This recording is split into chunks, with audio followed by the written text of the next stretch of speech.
है ना। और अपन ने अब है ना इनके बारे में मैंने आप कल मीना बाजार के बारे में बता दिया था आपको, मीना बाजार की कहानी थी वो मैंने बता दी थी, है ना। और आगे अपन बात करेंगे उसी से संबंधित। देखो इन्होंने हर यहाँ अपने दरबार में, हुमायूं ने अपने दरबार में एक तो तुलादान का प्रोग्राम रखा। कौन सा? तुलादान। एक तो तुलादान का आयोजन करवाया और साथ ही साथ एक फारसी त्योहार था नेरोज। कौन सा? नौरोज, है ना। इस फारसी त्योहार का भी इन्होंने यहाँ पर क्या करवाया? आयोजन करवाया।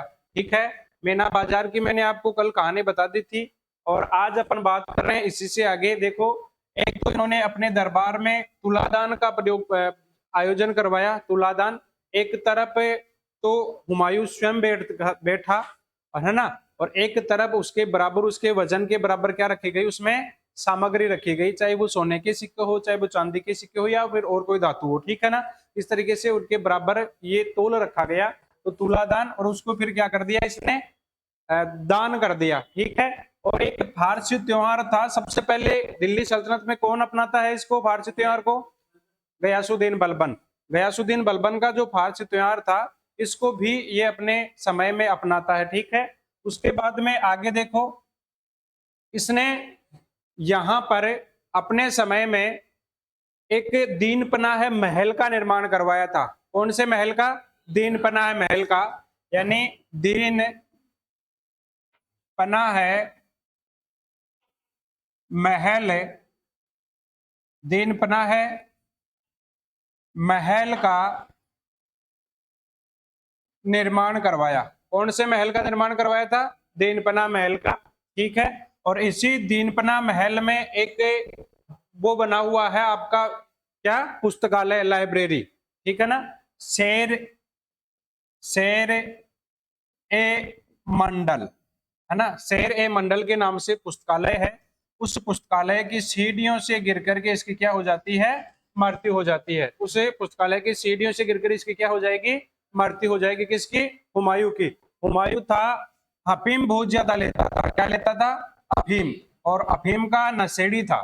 ठीक है ना। जब ये किताब पढ़ते हुए, एक पुस्तक पढ़ते हुए उस दीनपना की शेर ए मंडल की पुस्तकालय की सीढ़ियों से जब उतर रहा था, तो उतरते उतरते ये गिर गया, लड़खड़ाते हुए क्या हो गया था? गिर गया। और गिरने से इसकी क्या हो जाती है? मौत हो जाती है। ठीक है ना। लेन एक इतिहासकार हैं लेनपुल, लेनपुल। ठीक है। और वो लेनपुल है, वो कहते हैं, एक इतिहासकार है लेनपुल, पुल कहते हैं कि हुमायूं है जिंदगी भर लड़खड़ाता रहा। अपने जीवन के दिनों में ही, शुरुआत में ही वो लड़खड़ाता रहा, ठोकरे खाता रहा, और अंत में भी लड़खड़ाते हुए, लुढ़कते हुए मारा गया। ठीक है ना। अंत में भी लड़खड़ाते हुए, लुढ़कते हुए क्या हो गया था? मारा गया था। ये ऐसा कहने वाला कौन है? आपका लेनपुल है, इतिहासकार है, एक अंग्रेजी इतिहासकार। वो हुमायूं के बारे में कहता है कि हुमायूं है अपने शुरुआती दिनों से लेकर के अंत तक हमेशा लड़खड़ाता रहा, ठोकरे खाता रहा, और अंत में भी लड़खड़ाते हुए गिर के उसकी क्या हो जाती है? मौत हो जाती है। ऐसा कहने वाला कौन था? लेनपुल, है ना। और किसके बारे में इन्होंने कहा है? हुमायूं के बारे में। उसके बाद में देखो इनका जो मकबरा है ना, मकबरा, वो मकबरा दिल्ली में बना हुआ है। कहाँ बना हुआ है? दिल्ली में। दिल्ली में हुमायूं का मकबरा बना हुआ है। कहाँ बना हुआ है? हुमायूं में, है ना। हुमायूं का मकबरा दिल्ली में बना हुआ है, हुमायूं का मकबरा। और बाबर का मकबरा कहाँ बना हुआ है? बाबर का मकबरा है काबुल, और इसका दिल्ली में। ये जो हुमायूं का मकबरा है, इसकी विशेषता देखो, पहली बात तो ये दिल्ली में बना हुआ है। दूसरी इसकी विशेषता है दोहरे दोहरे गोल गुंबद वाली इमारत। ठीक है ना। इसमें दोहरे गोल गुंबद है वो बनी हुई है। गुंबद का मतलब है इस तरीके से ये बना हुआ है। ठीक है ना, इस तरीके से, इस तरीके से बना हुआ है ये। यानी इसकी जो गुंबद है, ऊपर अपना मंदिर जो बने हुए हैं वो गुंबदाकार मंदिर है ना, तो इसमें दोहरी गुंबद है। ठीक है ना। इसकी ये प्रमुख विशेषता है। हुमायूं का मकबरा है, ये दोहरी गुंबद वाला मकबरा है या इमारत है।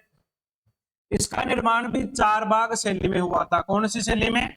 चारबाग शैली में, है ना। चारबाग शैली के बारे में मैंने आपको बताया था, चारों कोनों पर उसके क्या बने हुए होते हैं, बाग लगे हुए होते हैं, ठीक है। और इसका निर्माण है अकबर के काल में हुआ था। किसके काल में हुआ था? अकबर के काल में इसका निर्माण है, अकबर के समय हुआ। किसके समय हुआ? अकबर के समय। और सेम जैसे आपका ताजमहल बना हुआ है आगरा का, आगरा के ताजमहल की सी डिजाइन है इसकी, ठीक है ना। इस कारण से तो आपके हुमायूं के मकबरे को ताजमहल का पूर्वगामी कहा जाता है। क्या कहा जाता है? ताजमहल का पूर्वगामी। ताज महल का पूर्वगामी कहा जाता है। किसको कहा जाता है? हुमायूं के मकबरे को। हुमायूं का मकबरा है, दिल्ली में बना हुआ है, दोहरे गोल गुंबद वाली इमारत है, ठीक है ना। और यह चारबाग शैली में निर्मित है। अकबर का समय ये इसका निर्माण हुआ था और ताजमहल का पूर्वगामी इसको कहा गया है ना। ताजमहल का इसे क्या कहा गया है? पूर्वगामी कहा गया है। ताजमहल का पूर्वगामी इसे कहा गया है इमारत। आगे देखो, ये आपका हुमायूं वाला हुआ। इसके बाद में एक नया राजवंश आया और वो था आपका कौन सा राजवंश? सूरवंश। सूरवंश कब से कब तक लेकर? 1540 से लेकर के और 1555 ईस्वी तक, है ना। 1540 से लेकर के 1555 ईस्वी तक आपका एक नया राजवंश आया, सूर राजवंश। ये अफगानी था, है ना। और मेदिनी राय के समय ही यहाँ आया था। किसके समय आया था? मेदिनी राय के समय। तो ये अफगानी था। यहाँ प्रमुख इसका जो संस्थापक था वो था आपका शेर खां। क्या नाम था उसका? शेर खां सूर। शेर खां सूर है, ये 1540 ईस्वी में शासक बनता है और कब तक रहेगा? 45 ईस्वी तक। 1540 में शासक बना और 1545 ईस्वी तक रहा। अब आप सुनते जाना इसके बारे में। आपका शेर खां है, ये कालिंजर के युद्ध में, जो कब से कब तक हुआ था? 1532 से 34 के मध्य कालिंजर का युद्ध। उसके बाद में चौसा का युद्ध 1539 ईस्वी में। इसके बाद में आपका बिलग्राम या कन्नौज का युद्ध 1540 ईस्वी में। कालिंजर के युद्ध में, चौसा के युद्ध में और बिलग्राम के या कन्नौज के युद्ध में हुमायूं को हरा देता है और हुमायूं को हरा करके भारत के बाहर खदेड़ने वाला शासक है। समझ में आया क्या? यानी बिलग्राम, चौसा और कालिंजर तीनों के तीनों युद्धों में किसको हरा देता है? हुमायूं को। और हुमायूं यहां से हार करके पहले लाहौर, लाहौर से बीकानेर, बीकानेर से अमरकोट, अमरकोट से कहां चला गया था? ईरान की तरफ चला गया था, ठीक है ना, ईरान। और फिर वापस आया था। शेरशाह सूरी की थी उसमें क्या हो चुकी थी? मृत्यु हो चुकी थी, है ना। और उसके जो वंशज थे वो यहाँ थे, एक था सिकंदर शाह है, एक था आदिल शाह है ना। आदिल शाह को पराजित कर देता है, सिकंदर शाह को पराजित कर देता है और फिर दिल्ली पर क्या कर लेता है? शासन संचालित करता है, यानी वापस क्या बन जाएगा? शासक 1555 ईस्वी में, है ना। तो देखो आप, इसका बचपन का नाम क्या था? फरीद। यानी शेर खां था, उसका बचपन का नाम क्या था? फरीद है, फरीद था ना। और इस फरीद को क्या नाम दिया गया? शेर खां नाम दिया गया। किसके द्वारा? अहमदाबाद के आपके बहार शाह के द्वारा। अहमदाबाद यानी अहमद शाह है, अहमद शाह के बाद में बहार शाह है और बहार शाह के उसका पुत्र कौन था? बहादुर शाह है। और बहादुर शाह का पिता था बहार शाह, उसके द्वारा इसको क्या नाम दिया गया था? शेर खां नाम दिया गया था, ठीक है ना। उसके द्वारा इसको क्या दिया गया? शेर खां। अब आपका ये जो फरीद है, शेर खां है, ये शेर खां शेरशाह सूरी के नाम से क्या बन गया? शासक बन गया। जो कालिंजर 1532 से 1532 से 34 ईस्वी। दूसरा आपका था चौसा 1539 ईस्वी और तीसरा था आपका कन्नौज, ठीक है ना। कन्नौज कह दो या फिर आप क्या कह दो? बिलग्राम, ठीक है। ये हुआ था आपका 1540 ईस्वी। इन युद्धों में हरा करके हुमायूं को बाहर खदेड़ देता है। कहां खदेड़ देता है? हुमायूं को बाहर यानी भारत के बाहर, इसने हिंदुस्तान के बाहर इसको क्या कर दिया, भेज दिया। और एक बात कहता है, यदि भाग्य ने मेरा साथ दिया, यदि भाग्य ने मेरा साथ दिया तो यहाँ हिंदुस्तान से इन मुगलों का नामो निशान मिटा दूंगा। ये बात कही थी इसने शेर शाह सूरी ने, शेर खां ने। कब कही थी? यहाँ से हुमायूं को बाहर निकालने के बाद, जैसे ही उसने बाहर निकाला और बाहर निकालने के बाद उसने कही थी कि यदि मुझे भाग्य का साथ मिला तो यहाँ से इन मुगलों का नामो निशान मिटा दूंगा। ऐसा कहने वाला कौन था? शेर शाह सूरी था, ठीक है ना, शेर शाह सूरी। और शेर शाह सूरी ने एक बात और कही थी, किसके समय? आपका ग्रीष्मेल का युद्ध हुआ था। अपन ने तीनों चारों की अपन ने बात कर ली थी हुमायूं के समय, और एक था आपका ग्रीष्मेल का युद्ध। कौन? ठीक है ना। अपन क्या कह सकते हैं? जेतारण का युद्ध भी कह सकते हैं। और जेतारण कहां पर? पाली में। जेतारण का युद्ध और जेतारण कहाँ है? पाली में, है ना। और वर्तमान में पाली को क्या बना दिया गया है? संभाग बना दिया गया है। ध्यान रखना, पाली में पड़ता है। जेतारण कहाँ पड़ता है? पाली में। यानी गिरिशमेल का ये 5 जनवरी 1544 ईस्वी को हुआ था। पाली आपका जेतारण या गिरिशमेल का युद्ध है। ये राव मालदेव जो राठौड़ थे, कहाँ के? मारवाड़ के, है ना। और आपके शेर शाह सूरी कहाँ के शासक थे? दिल्ली के, ठीक है ना। तो राव मालदेव और शेर शाह सूरी के मध्य हुआ था। किसके मध्य हुआ? शेर शाह सूरी के मध्य 5 जनवरी 1544 ईस्वी को। और इस युद्ध में हारते हारते बचा था। इसने यहां पर चिटिंग की थी, किसके साथ में? मालदेव के साथ में। मालदेव के साथ में चिटिंग कैसे की? एक तरफ था मालदेव का शिविर, एक तरफ था आपके शेर शाह सूरी का शिविर। तो शेर शाह सूरी है, ये चिटिंग ऐसे करता है, एक पत्र लिखता है, एक लेटर लिखता है, और उस लेटर में लिख करके ये कहता है कि आपका जेता और कुंपा, ठीक है ना, जेता और कुंपा है, ये दोनों आपको छोड़ करके, यानी कहने का मतलब है आपके साथ में विश्वासघात करेंगे। और ये किसकी तरफ मिलने वाले हैं? शेर शाह सूरी की तरफ मिलने वाले हैं। इस कारण से मालदेव है शिविर को छोड़ करके पीछे से निकल गया और अकेले जेता और कुंपा इस युद्ध में लड़ते हुए वीर गति को प्राप्त हुए। ठीक है, यदि मालदेव उस युद्ध में शामिल होता, ये गलतफहमी उनके नहीं होती, तो शायद शेर शाह सूरी था वो हार जाता, है ना। और हारते समय, हारने वाला समय था उसी समय वो बीच युद्ध में कुरान पढ़ने लग जाता है ना। और ये कहता है कि मैं पूरे हिंदुस्तान, एक मुट्ठी भर बाजरे के लिए पूरे हिंदुस्तान की बादशाह खो देता, एक मुट्ठी भर बाजरे के लिए पूरे हिंदुस्तान की बादशाह खो देता। ये किस युद्ध के बारे में कहा है? तो गिरिशमेल का युद्ध। आपका मारवाड़ जो क्षेत्र है एकदम शुष्क क्षेत्र है, इस कारण से यहाँ बाहुल्य क्षेत्र यानी सबसे ज्यादा बाजरा का उत्पादन होता है अपने राजस्थान में।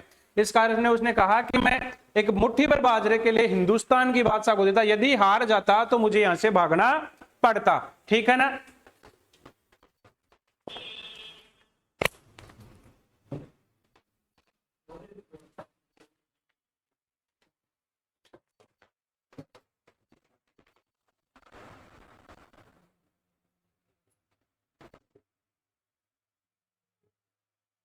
अब देखो, जैसे ही ये आगे बढ़ा, ये अपन ने इसके बारे में पढ़ लिया था, ये युद्ध पूरे के पूरे एक युद्ध था, ये इसमें जीत जाता है। उसके बाद में इसने जैसा हुमायूं के साथ में किया था, हुमायूं है इसको कालिंजर का किला दिया था, वहां का किलेदार बनाया था ना कालिंजर के किले का। तो कालिंजर का किला यदि उसको विश्वास था कि ये आपका शेर शाह सूरी है, अपने साथ में विश्वासघात नहीं करेगा और अपन इसे कालिंजर का किला दे देते हैं, अपना सपोर्ट करेगा, ये हमेशा अपना सपोर्ट करता आया है, इस कारण से उसे कालिंजर का किला दे दिया गया, किलेदार बना दिया। और उसने वहां पर क्या कर दी थी? बगावत कर दी थी ना, विद्रोह कर दिया था। उस विद्रोह को दबाने के लिए फिर ये हुमायूं गया था, है ना, गया, और फिर इन्होंने अपने इसकी अधीनता स्वीकार कर ली थी कि हुजूर मेरी गलती हो गई, आज के बाद में ऐसा नहीं होगा, है ना। 6-7 महीने तक इसने घेरा डाले रखा और उसके बाद में कहा था कि आज मुझे माफ कर दो और मेरा बेटा है अर्क अली खान, इसे आप जमानत के तौर पर यहां रख लो। उसके बाद जैसे ही हुमायूं है ये मेवाड़ की तरफ चला गया था 1536 में, उसमें कर्मावती जोर कर चुकी थी, और फिर वापस आ जाता है। जब ये मेवाड़ की तरफ गया तो इसने अपनी स्थिति को मजबूत कर लिया था, अपनी स्थिति को मजबूत कर लिया, आसपास के क्षेत्र को जीत लिया, और ये जैसे ही आया चौसा के युद्ध में इसे पराजित कर देता है। फिर आपके किसके कौन से युद्ध में, बिलग्राम के युद्ध में, और फिर इसे बाहर खदेड़ देता है। तो जैसा इसने हुमायूं के साथ में किया था वैसा का वैसा इसका पुत्र है एक ताज खां। क्या नाम है? ताज खां। वो ताज खां करता है, ताज खां है वो कालिंजर के किले में था। यानी यहाँ इनके, मैंने आपको कहा था कि शेरशाह सूरी का जो काल था, समय, यानी इनका जो साम्राज्य था 4 भागों में बढ़ चुका था। कितने भागों में? 4 भागों में। आपको देखना है ये आपका शेरशाह है, ठीक है, शेरशाह 1 2 3 और 4, है ना। अब यहां देखो ये जो था इस्लाम शाह है, इस्लाम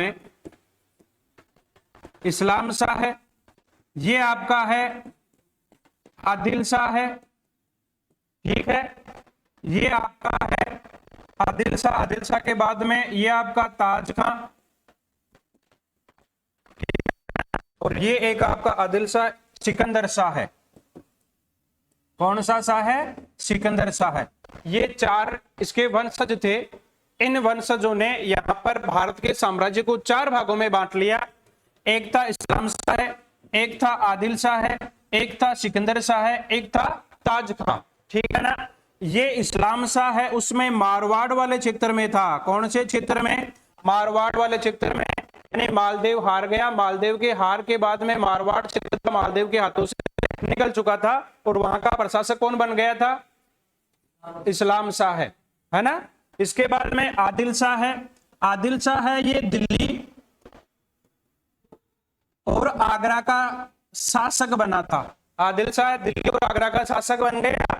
और सिकंदर शाह है सर हिंद, तबर हिंद या बठिंडा, बताया था ना मैंने, सर हिंद या बठिंडा का क्या बन गया था? प्रशासक बन गया था, शासक बन गया था। और ताज का था ये कालिंजर वाले का, ठीक है ना। अब यहां 1545 ईस्वी में, 1545 ईस्वी में इसने क्या कर दिया? कालिंजर के युद्ध का सूबेदार था, यानी कालिंजर के किले का किलेदार था। इसने अपने पिता के खिलाफ बगावत कर दी। पिता के खिलाफ क्या कर दी? बगावत। और बगावत करने के कारण यह सेम हुमायूं की तरह ही उसको दबाने के लिए गया था कि मेरे पुत्र को मैं दबा दूं या फिर उसकी हत्या करके यहां पर शांति व्यवस्था स्थापित कर लूं, ठीक है। लेकिन उल्टा हुआ ये कि ये उसका घेरा उसने डाल दिया कालिंजर के युद्ध का, है ना। और घेरा डालने के बाद यहाँ रुका हुआ था इसकी सेना, वो अंदर था ताज खां, और इसने गोले त्यागे, बारूद के गोले थे वो त्यागे। जैसे ही उन बारूद के गोलों को छोड़ा गया तो कुछ तो थे वो बाहर चले गए, और एक गोला था वो उसे दीवार से टकरा करके और वापस आकर के इन्हीं के पास गिर गया, है ना, शेरशाह सूरी के पास। और जैसे ही आकर के गिरा और शेरशाह सूरी के वहां पर फरकचे उड़ गए। कहने का मतलब वो गोला था वहां फट गया, और फटने से 1545 ईस्वी में शेरशाह सूरी की क्या हो जाती है? मौत हो जाती है, ठीक है ना। मतलब कहीं ना कहीं किसी आदमी को अपन परेशान करेंगे, ठीक है, मैं आपको बार बार परेशान करता हूं, टॉर्चर करता हूं, आप मेरे सामने तो गाली नहीं दोगे, सीधी सी बात है, क्योंकि सामने नहीं दे सकते, है ना। पर आप अंदर ही अंदर मन ही मन में थे मन गाली ठोकोला बढ़िया, है ना। और बढ़िया गाली यहां हुमायूं था, वो सामने तो गाली नहीं दे सकता था, लेकिन उसकी आत्मा तो कह रही थी कि नहीं कह रही थी? आत्मा कह रही थी कि नहीं कह रही? तो सिर्फ सित्याना जाजे भाई, है ना। तो इस तरीके से वो घूमता फिरता कहीं ना कहीं गया, तो वैसा का वैसा काम किसने कर दिया था? इस ताज खां ने, सेम टू सेम, है ना। और ताज खां के कारण ही इसकी गोला फटने से क्या हो जाती है? मृत्यु हो जाती है। कब होती है इसकी मृत्यु? 1545 ईस्वी में। और 1545 ईस्वी में इसकी मृत्यु होने के बाद इसका एक मकबरा बना हुआ है। कहां बना हुआ है मकबरा? आपको पता है क्या? शेरशाह सूरी का मकबरा सासाराम, आसाराम बापू, है ना, ध्यान रखनो है। आसाराम कौन करनो है? कहीं करनो है? सासाराम, है ना। सासाराम पड़ता है आपके कहां? बिहार में। कहां पड़ता है? बिहार में। और आसाराम बापू है जोधपुर में, है ना, है ना। इस तरीके से आपको ध्यान रखना है। 1545 में कालिंजर के घेरे के दौरान है, कालिंजर का घेरा था, उस घेरे के दौरान इसकी क्या हो जाती है, मृत्यु। और एक इनका मकबरा है सासाराम बिहार में बना हुआ है। अब देखो आगे, हुमायूं यहां से आया था दौड़ा दौड़ा ईरान से, सबसे पहले यहां पर इसने आक्रमण किया था, कर लिया था ना। उसके बाद में यहां पर इसने आक्रमण कर लिया, यहां एक जगह रहेगी और वो जगह थी आपकी आगरा, जगह थी आगरा। यानी दिल्ली पर तो इन्होंने बैरम खां के सहयोग से अधिकार कर लिया था, है ना, लेकिन यहां आगरा पर इन्होंने अधिकार नहीं किया था। और यहाँ का शासक था वो कौन था, आदिल शाह। और आदिल शाह के समय ही एक उसका सेनापति था और वो था हिंदू, जिसे अपन इतिहास में हेमू के नाम से पढ़ते हैं। किनके नाम से पढ़ते हैं, हेमू। हेमू है वो है जिसके अकबर और हेमू के मध्य पानीपत का दूसरा युद्ध हुआ था। कब, 5 नवंबर 1556 को, है ना, 1556 नवंबर 1556 को पानीपत का दूसरा युद्ध हुआ। ये हेमू था, यानी हेमचंद्र विक्रमादित्य, हेमचंद्र विक्रमादित्य, है ना, ये आपका हेमचंद्र विक्रमादित्य, हेमचंद्र विक्रमादित्य नाम था इसका। बैरम खां, अकबर का सेनापति था बैरम खां और आदिल शाह का सेनापति था आपका हेमू। इन दोनों के मध्य पानीपत का युद्ध हुआ था दूसरा। और उसके बाद में यहाँ क्या हो गया था, मुगल कि दोबारा मतलब अकबर है वो शासक बना था, कहां का, दिल्ली का। इससे पहले अपन और पढ़ेंगे आपका ये क्या करवाता है। एक तो है सिकदार, सिकदार ए सिकदारान सैन्य विभाग की स्थापना करता है। पहला काम किसके द्वारा, आपके शेरशाह सूरी के द्वारा सिकदार ए सिकदारान, है ना, सैन्य विभाग की स्थापना की जाती है। ध्यान रखना है, सिकदारान, है ना, सिकदार ए सिकदारान क्या है, सैन्य विभाग है। किसके द्वारा सर्जित किया गया था, शेरशाह सूरी के द्वारा। इसके बाद में दूसरा है मुंसिफ, मुंसिफ ए मुंसिफान, है ना, मुंसिफ ए मुंसिफान। ये आपका था न्यायिक विभाग। कौन सा विभाग है, न्याय विभाग। ये आपको ध्यान रखना है, न्याय विभाग, ठीक है ना। ये न्याय विभाग की स्थापना जिसे क्या कहा गया है, मुंसिफ ए मुंसिफान। मुंशी आपको नाम आते ही आपको ध्यान रखना है ये न्याय विभाग से संबंधित है। और सिकदार आते ही आपको ध्यान रखना है ये सैन्य विभाग से संबंधित है, ठीक है। और एक था डाक, डाक ए बंगला, डाक ए बंगला, पोस्ट ऑफिस, है ना, यानी पर्यटन विभाग। कौन सा विभाग, पर्यटन। कौन सा विभाग है ये, पर्यटन विभाग। इसकी स्थापना भी किसके द्वारा की गई थी, शेरशाह सूरी के द्वारा। पर्यटन विभाग, इन 3 विभागों की स्थापना किसके द्वारा की गई थी, शेरशाह सूरी के द्वारा। सिकदार ए सिकदारान सैन्य विभाग, मुंसिफ ए मुंसिफान, है ना, न्याय विभाग, और डाक ए बंगला पर्यटन विभाग। इन तीनों विभागों की स्थापना भी किसके द्वारा की गई थी, शेरशाह सूरी के द्वारा की गई थी। इनके द्वारा एक चांदी का सिक्का, है ना, चांदी का सिक्का यानी जिसे कहा गया है रुपया, क्या कहा गया है, रुपया। और एक तांबे का सिक्का जिसे कहा गया है दाम, क्या कहा गया है, दाम। चांदी का सिक्का था, उस चांदी के सिक्के को क्या कहा गया है, रुपया, ठीक है ना, रुपया।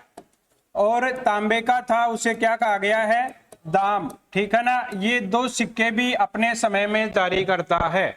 शेरशाह सूरी के द्वारा 2 सिक्के जारी किए जाते हैं। एक चांदी का था उसे रुपया कहा गया है, एक तांबे का था जिसे क्या कहा गया है, दाम कहा गया है। चांदी का जो सिक्का था उसका वजन था 180 ग्रेन। कितना था, 180 ग्रेन, ठीक है ना। इनके द्वारा दिल्ली में किला एक कुहना मस्जिद का निर्माण भी करवाया गया था। किला एक कुहना मस्जिद है, और किला एक कुहना मस्जिद है, उसी मस्जिद में आपके जो पुस्तकालय था उस पुस्तकालय का निर्माण इसी के द्वारा करवाया गया था। और इसी पुस्तकालय की सीढ़ियों से गिर करके हुमायूं की क्या हो गई थी, मौत हो गई थी, ठीक है। आगे देखो, अब यहां अपन पढ़ने वाले हैं Disconnected. 15 अक्टूबर 1542 ईस्वी को किसका जन्म हो गया? अकबर का। कहां हुआ था? अमरकोट में। अमरकोट में हुआ था, राणा बिंबिसार के महल में। 1556 ईस्वी में ये क्या बन जाता है? शासक बन गया। कितने साल का है? मैं ठीक है था कि 14 साल का। कितना साल का है? 14 साल का, ठीक है ना? 14 साल का। किसके सहयोग से बनता है? तो बैरम खां के सहयोग से। किसके सहयोग से? बैरम खां के सहयोग से। यानी ये दिल्ली का शासक बनने वाला था, उससे पहले ही हुमायूं की मृत्यु के बाद में शासक बनना था दिल्ली का, सीधी सी बात है। मर गया और मरने के बाद में जैसे बनने वाला था उससे पहले आगरा का सुल्तान था, उसमें आपका आदिल शाह है, और आदिल शाह का सेनापति था, हिंदू था, है ना? हिंदू। मध्यकालीन भारतीय इतिहास में यदि कोई नाम आए तो आपको हेमचंद्र विक्रमादित्य का नाम याद रखना है ना? एकमात्र हिंदू था जो शक्तिशाली था, और उस तीर से वो मारा गया था। अब सुनना हुआ क्या? 1556 ईस्वी में दिल्ली में ताजपोशी की तैयारी चल रही थी। उसी समय हुमायूं आपका ये आदिल शाह का सेनापति हेमू है, ये एक मैसेज करता है, और मैसेज करता क्या है? 1 लाख हाथियों की सेना इसने तैयार कर ली। कितने कितने हाथियों की? 1 लाख। 1 लाख से अधिक हाथियों की सेना इसने तैयार कर ली, और अकबर को, बैरम खां को कहता है कि दिल्ली छोड़ करके यहां से भाग जाओ, वरना मैं इतनी बुरी बजाऊंगा आपकी, इतनी बुरी बजाऊंगा कि आपके समझ में नहीं आएगा। इस कारण से हेमू के डर से पूरे के पूरे जो सैनिक थे वो डर गए, और उन्होंने मना कर दिया कि हम हेमू के खिलाफ युद्ध नहीं करेंगे। और इस क्षेत्र को छोड़ करके ये आपका हेमू है, हाथियों की सेना लेकर के दिल्ली के, आगरा से दिल्ली की तरफ आया, और दिल्ली की तरफ आकर के इसने अकबर और बैरम खां को यहां से भगा दिया। और भगाने के बाद में इनका जो राज्याभिषेक यानी तिलक था, ताजपोशी थी, एक जगह पड़ती है कलानौर। कौन सी जगह?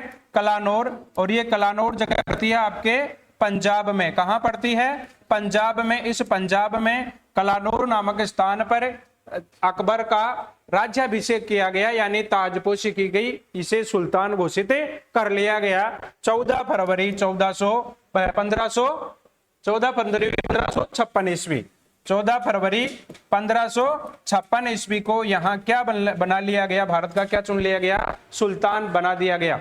अब होगा क्या? यहाँ जैसे ही उसने हाथियों का नाम सुना, अब ये है आपका बैरम खां है, इसने दिमाग लगाना शुरू कर दिया, कोई बात नहीं है, 1 लाख हाथी है तो रहने दो, आप लड़ो या न लड़ो। अकबर अभी छोटा था, इसकी पूरी की पूरी जिम्मेदारी अकबर की, किसकी? बैरम खां की थी, अकबर की, ठीक ना? और ये चाहता था कि मैं मेरे हाथों से अकबर को पूरे भारत का बादशाह बनाऊं, है ना? तो ये करता क्या है, उसने सोच लिया कि अपन युद्ध करेंगे इससे, और इस युद्ध में सारे के सारे तैयार रहेंगे, है ना? इस युद्ध में सारे के सारे क्या रहेंगे? तैयार। अब हुआ क्या? पानीपत का जो युद्ध है आपका, कौन सा युद्ध? पानीपत का दूसरा युद्ध, सेकंड युद्ध, है ना? इस सेकंड युद्ध है ये नवंबर 1556, है ना? इस मैदान में ये आए, और आने के बाद में इसने सोच लिया था कि हाथी आएंगे, और उनमें सबसे ज्यादा सुसज्जित जो हाथी होगा, झंडी भी होगी और वो तैयार भी होगा हाथी, है ना? उसमें मतलब घोड़ी जब दुल्ला बैठता है तो तैयार होके आती है कि नहीं आती, है ना? उस तरीके की है वो रहेगा हाथी। तो उसको अपन को टारगेट करना है, और वो शायद ना शायद उसी का होगा, किसका? हेमू का। जो नेतृत्व करता होता था, उसके जो ऊपर होद होता था हाथी के ऊपर बैठने का, उसमें झंडी लगी हुई होती थी, और उस युद्ध में आपके आदिल शाह की तरफ से लड़ने वाला कौन था? हेमू, और वो झंडी लगी हुई थी। आदिल शाह सीधा का सीधा बैरम खां इस युद्ध में आया, उसने अपना तीरक बाण उठाया और हेमू के ऊपर चलाया, हेमू के आंख में लगी। किस में लगी? आंख में। और जैसे ही आंख में लगी तो हेमू है हाथी से नीचे गिर गया, और पूरी की पूरी हेमू की जो सेना थी उसमें भगदड़ मच गई। क्या मच गई? भगदड़। और रण को छोड़ करके, युद्ध मैदान को छोड़ करके पूरी की पूरी सेना भाग खड़ी हुई। इस तरीके से पानीपत के दूसरे युद्ध में अकबर की क्या हो गई? जीत। और आपका यहां हुमायूं, आपका हेमू है, ये क्या हो गया? पराजित। और आदिल शाह का शासन भी यहां पर क्या हो गया? समाप्त हो गया। और यहां कौन बन जाएगा अब शासक? जलालुद्दीन मोहम्मद अकबर। कब बन गया? 1556 ईस्वी में। अब लिखो आप आगे से, आपका जो अपन ने लिख लिया था वहां से आगे लिखो।